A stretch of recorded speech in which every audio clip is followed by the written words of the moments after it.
Pero, umpisahan ho muna natin mga bossing, dito kay PBBM nga, no? Napano comment na lang si Pangulong Bongbong Marcos eh. Oh, kanino po? Doon sa tinatawag nilang mangga. Ayan oh, meron pang ano eh. Si Amy may papunta pa ng dahig, mga kababayan. Oh, pinapaasa pa din po yung mga DDS nilang mga taga-suporta na maiuwi si dating Pangulong Duterte. Ganun pa din no?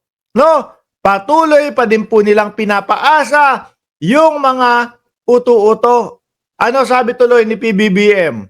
No comment, no? Dahil doon sa sinasabi ni Amy Marcos na ilang taon akong naghintay. 39 years, hindi ko sasayangin ang 39 years, no? Ng pag-aantay, tapos magkakamali ulit ako. Manang Amy, yung mga loyalista nyo nga sinasabi, golden era, no? Golden era ang panahon ni dating Pangulong Marcos Sr. Tapos ikaw naman, pagkakamali, ang tingin mo doon sa mga pinaggagawa ni dating Pangulong Marcos Sr. Grabe ka naman, Manang Amy. Oh, umaamin. Di ba? Samantalang, yung mga namuhay po at nagtanggol sa kanila, golden era ang tawag nila doon sa panahon ni dating Pangulong Marcos Sr. Ngayon, basahin natin. No comment. No? Ito ang pahayag ni Pangulong Bongbong Marcos Jr. hinggil sa naging pahayag ng kanyang kapatid na si Senadora Amy Marcos patungkol sa pagkakamali. Diruin mo, pati ang tatay ilalaglag. Di ba? Pati ang tatay ilalaglag at sasabihin, pagkakamali, yung pagkakaupo ni dating Pangulong Marcos Sr. Nitong Webes, Mayo 29, nagpulong si Senadora Amy Marcos at legal counsel na ni dating Pangulong Duterte na si Attorney Koopman. Oh, sabi niya, kapit lang. Sabi ko kay BP Inday Sara Duterte, higit kanino man, alam ko ang pakiramdam ng mawalay sa sariling bayan.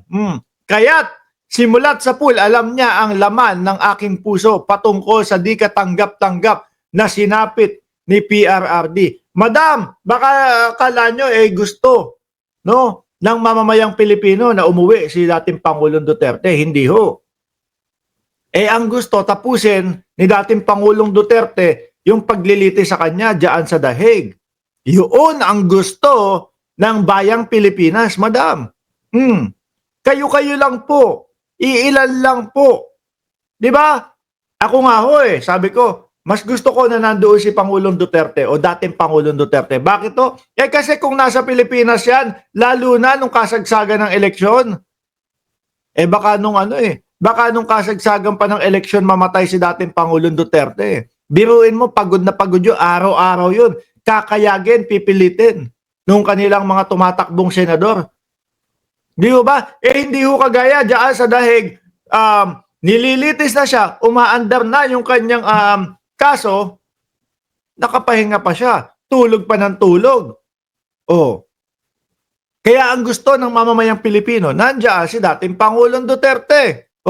At malalaman, di ba? Malalaman base sa investigasyon, base sa ebidensya, kung talaga bang siya ay may pagkakasala.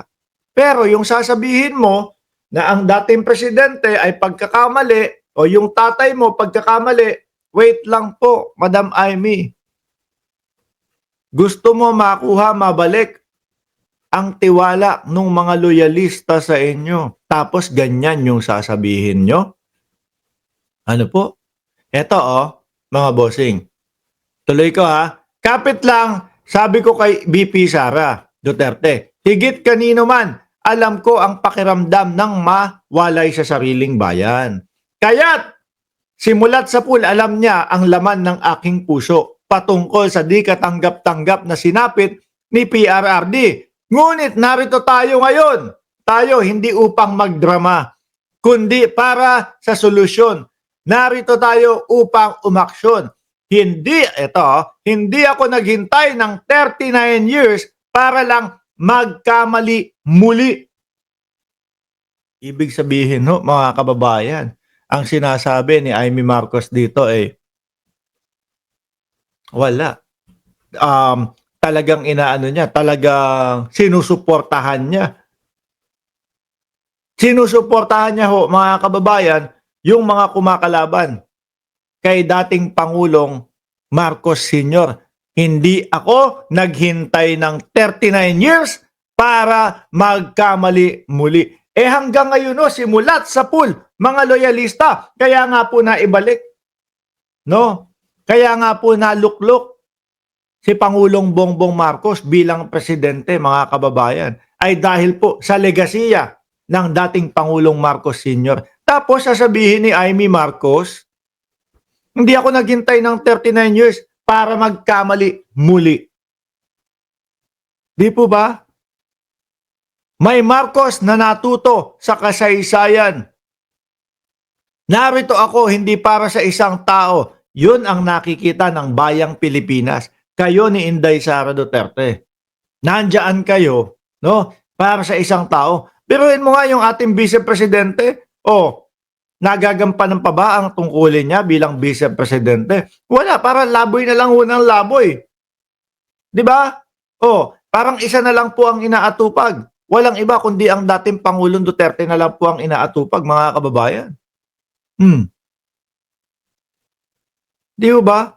Hindi ako naghintay ng 39 years para lang magkamali muli. Ibig sabihin, yung pagsubaybay ng mga loyalista na hanggang ngayon po, simulat sa pool hanggang ngayon, pagkakamali po. May Marcos na natuto. Kung meron mang Marcos na natuto, mga kababayan, yun ay si Pangulong Bongbong Marcos. Natutunan niya na yung legasiya ng kanyang ama ay dapat ipagpatuloy. Tingnan nyo yung nangyayari sa ating bansa ngayon.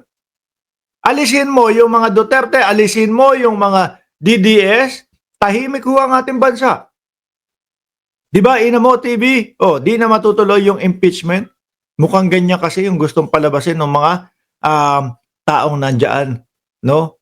Sa sa impeachment. Kaya yan yung pag-uusapan natin ngayon.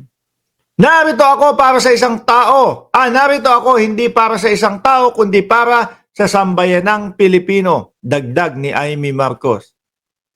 Samantala, sa isang press briefing, no, nitong Biyernes, Mayo 30, tinanong si PCO, Yusek Claire Castro kung ano ang masasabi ng Pangulo patungkol dito.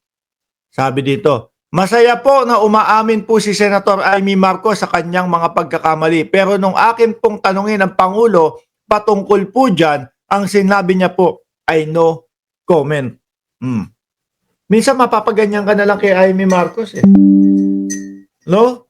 Siyempre, ang Pangulo po, mga kababayan, kahit pa paano, tao lang din po yan. Kahit pa paano po, kapatid pa din po yan. Mahal sa buhay pa din po yan. No comment na lang. Kesa magsalita ako ng kung ano-ano, idamay ko yung pamilya natin sa sobrang pamumulitika mo, no comment na lang ako kesa masaktan pa kita. Di ba? Tao pa din ho yan, mga bossing. At ang nakikita naman po natin kay Amy Marcos, Diyos ko po, siguro gustong maging presidente sa 2028. Kaya patuloy na nag-iingay ho. Kahit yung ingay niya, wala naman laman. Kahit na yung ingay niya, pagpapaasa na lang po. Sabi ni Mada, jowa niya, siya ay nakinabang sa kupit. Naku, ano yun?